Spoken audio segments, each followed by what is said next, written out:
Assalamualaikum warahmatullahi wabarakatuh. Selamat pagi, siang, dan malam. Perkenalkan kami dari kelompok 5, hari ini akan mempresentasikan tentang 9 dasar Universitas Indonesia, Pancasila, dan korupsi. Sebelum itu, apa itu korupsi sih sebenarnya? Korupsi adalah tindakan yang merugikan orang lain dan menguntungkan diri sendiri ataupun kelompok, baik disengaja atau tidak sengaja, dengan cara menyalahgunakan wewenang, kekuatan, ataupun hal-hal lain demi keuntungan diri sendiri. Nah, sebenarnya korupsi ini tuh adalah tindakan yang diawali oleh ketidakjujuran dan ketidakberintegritasan. Maka dari itu, kita sebagai generasi muda harus mempersiapkan diri kita agar terhindar dari sifat korupsi baik sekarang ataupun di masa yang akan datang. Karena nantinya kita akan yang memimpin negara ini di masa yang akan datang.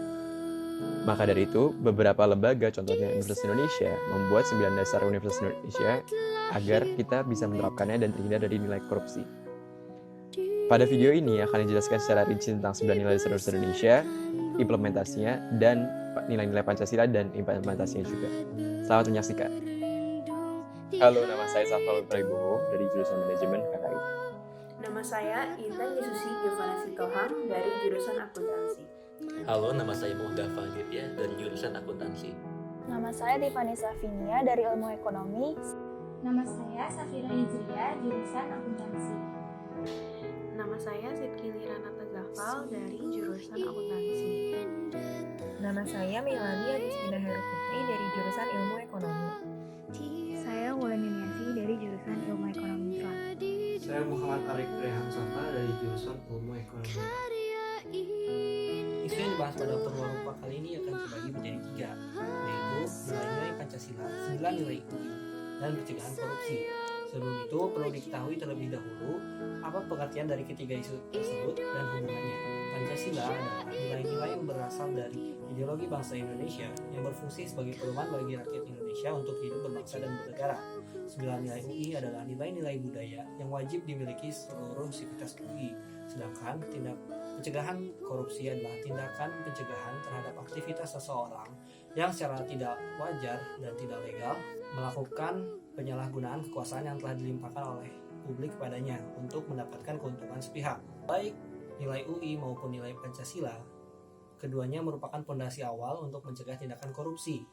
Oleh karena itu, semakin kuat kedua nilai tersebut diimplementasikan dalam kehidupan, maka tindakan korupsi pun dapat dicegah. Indonesia memiliki Pancasila yang dibuat untuk menjadi landasan atau pedoman dalam berperilaku sebagai warga negara yang baik. Dengan mengikutinya, maka akan tercipta keharmonisan dalam kehidupan berbangsa dan bernegara antar rakyat Indonesia. Pancasila sendiri memiliki 5 sila, yakni ketuhanan yang Maha Esa, kemanusiaan yang adil dan beradab, persatuan Indonesia, kerakyatan yang dipimpin oleh hikmat kebijaksanaan dalam permusyawaratan perwakilan, dan keadilan sosial bagi seluruh rakyat Indonesia. Sila yang pertama adalah ketuhanan yang Maha Esa. Sila ini dilambangkan dengan bintang 5 sudut, di mana bintang tunggal dalam lambang ini diartikan sebagai cahaya kerohanian yang dipancarkan oleh Tuhan kepada setiap manusia. Jumlah bintang yang hanya satu atau tunggal ini juga melambangkan keesaan Tuhan. Penerapannya dalam kehidupan sehari-hari adalah dengan mengimani adanya Tuhan yang Maha Esa, serta mematuhi perintahnya dan menjauhi larangannya. Menerapkan toleransi antar umat beragama, tidak melakukan pemaksaan dan menghormati kebebasan beragama, serta tidak merendahkan atau mencemooh agama maupun pemeluk agama lain. Sila kedua adalah kemanusiaan yang adil dan beradab. Sila ini dilambangkan dengan rantai emas dengan latar belakang berwarna merah. Rantai tersebut berbentuk segi empat dan lingkaran yang saling berkaitan. Rantai berbentuk segi empat melambangkan laki-laki dan lingkaran melambangkan perempuan. Simbol ini menggambarkan antar kaum untuk saling bersatu, saling bekerja sama agar kuat seperti rantai. Penerapannya dalam kehidupan sehari-hari adalah dengan mengakui adanya kesamaan hak, kewajiban, dan kedudukan yang sama di mata hukum, saling mengedepankan sikap toleransi, tenggang rasa antar masyarakat, berteman dengan siapa saja tanpa membedakan ras, suku, agama, dan lainnya, juga berani menyuarakan kebenaran untuk mempertahankan keadilan. Sila ketiga dari Pancasila adalah Persatuan Indonesia. Sila ini dilambangkan dengan pohon beringin, yaitu pohon yang dikenal kuat, besar, dan berdaun rimbun. Pohon beringin diartikan sebagai tempat berteduh, sekaligus sebagai bentuk persatuan dari masyarakat Indonesia yang sangat beragam. Penerapan sila ketiga Pancasila dalam kehidupan sehari-hari adalah dengan bangga menggunakan bahasa ibu atau bahasa Indonesia dalam pergaulan sehari-hari, melestarikan budaya Indonesia seperti pakaian adat, tarian, bahasa daerah, alat musik, dan lain-lainnya dalam kehidupan sehari-hari, membantu keluarga, teman, dan kerabat yang sedang dalam kesulitan, saling bekerja sama menjaga keutuhan NKRI dengan selalu berpegang teguh pada nilai-nilai Pancasila dan selalu bergotong royong. Nah, selanjutnya adalah sila keempat. Sila keempat adalah kerakyatan yang dipimpin oleh hikmah kebijaksanaan dalam permusyawaratan perwakilan. Memiliki logo banteng. Kenapa banteng? Karena banteng adalah hewan yang bersosialisasi. Mereka suka berkumpul. Nah, apa sih artinya sebenarnya sila keempat ini? Sila keempat ini artinya kita tuh harus bermusyawarah dalam memutuskan sesuatu.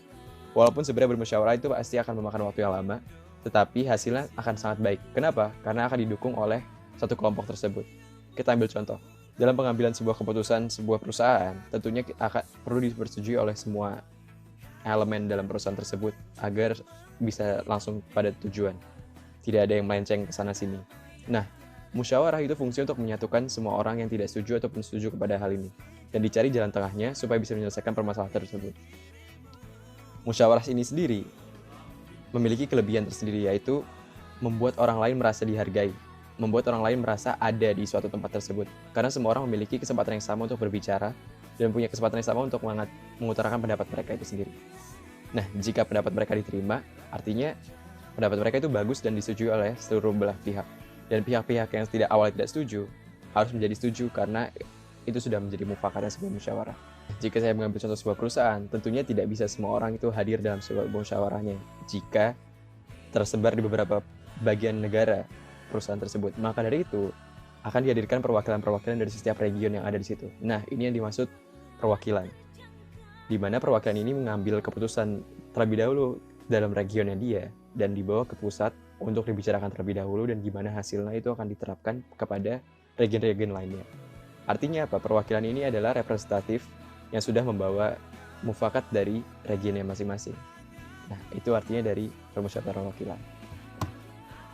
Nah, ini contoh dari sila keempat. Mereka perwakilan rakyat lagi musyawarah untuk dapat apa aja sih yang penting untuk kepentingan rakyat, agar rakyat-rakyatnya sejahtera. Adalah keadilan sosial bagi seluruh rakyat Indonesia. Sila ini dilambangkan dengan padi dan kapas. Hal ini melambangkan kebutuhan dasar sebagai manusia, yaitu sandang dan pangan.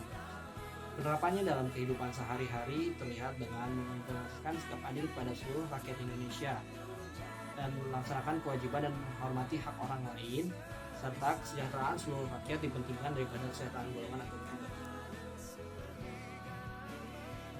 Saya akan membawakan konten 2 mengenai 9 nilai UI. 9 nilai UI diantaranya yang pertama yaitu kejujuran, yang artinya sifat lurus, ikhlas hati, berkata dan bertindak dengan benar. Hal ini dikaitkan dengan integritas. Yang kedua yaitu keadilan, selaras dengan sila kelima Pancasila, yang artinya kita harus bertindak adil tanpa diskriminatif, tidak melakukan sara ataupun rasis kepada orang lain. Yang ketiga, kepercayaan, yang merupakan implementasi dari kejujuran. Yang keempat yaitu kemartabatan, hal yang tumbuh dalam etika di mana kita harus berperilaku sopan, harus menghormati dan menghargai sesama, dan juga hal ini selaras dengan norma kesusilaan kepada orang lain. Mengerjakan ujian secara mandiri merupakan bentuk implementasi dari kejujuran dan juga kepercayaan. Mengirimkan pesan kepada dosen secara sopan merupakan implementasi dari kemartabatan. Nilai Universitas Indonesia selanjutnya adalah yang kelima, tanggung jawab. Perilaku jujur dan kepercayaan harus diimbangi dengan sikap disiplin sehingga memiliki tanggung jawab. Yang keenam adalah kebersamaan. Dalam negara yang kaya akan perbedaan, kebersamaan sangatlah penting untuk terus bersatu. Yang ketujuh adalah keterbukaan, yang berarti berpikir kritis dan dapat melihat permasalahan dari berbagai perspektif. Yang kedelapan adalah kebebasan, yang berarti kebebasan berpendapat dan kebebasan mencari ilmu seluas-luasnya. Dan yang kesembilan, kepatuhan, yang berarti masyarakat Universitas Indonesia harus taat akan hukum yang berlaku di dalam Universitas Indonesia maupun yang diterapkan oleh negara. Korupsi merupakan tindakan penyimpangan yang masih sering terjadi di Indonesia. Menurut Undang-Undang Nomor 31 Tahun 1999 yang telah diubah menjadi Undang-Undang Nomor 20 Tahun 2001, korupsi yaitu setiap orang yang dengan tujuan menguntungkan diri sendiri, orang lain ataupun korporasi menyalahgunakan kewenangan, kesempatan atau sarana yang ada padanya karena suatu jabatan atau kedudukan yang dapat merugikan keuangan negara dan perekonomian negara. Korupsi sendiri bisa dibagi menjadi 7 klasifikasi. Yang pertama itu ada kerugian keuangan negara, yang kedua itu ada suap menyuap, yang ketiga itu ada penggelapan dalam jabatan, keempat ada pemerasan, yang kelima ada perbuatan curang, yang keenam ada benturan kepentingan dalam keadaan, dan terakhir yang ketujuh ada gratifikasi. Penyebab korupsi dibedakan menjadi 2, yaitu faktor internal dan faktor eksternal. Faktor internal penyebab korupsi adalah perilaku individu yang tamak dan gaya hidup yang konsumtif, serta adanya dorongan dari keluarga untuk melakukan korupsi. Sedangkan faktor eksternal penyebab korupsi adalah sikap masyarakat yang masih mentoleransi tindakan korupsi, ekonomi masyarakat yang tidak mencukupi, aspek politis seperti suap menyuap dalam jabatan, dan kurang adanya akuntabilitas, kelemahan dalam sistem pengawasan, serta adanya kesempatan.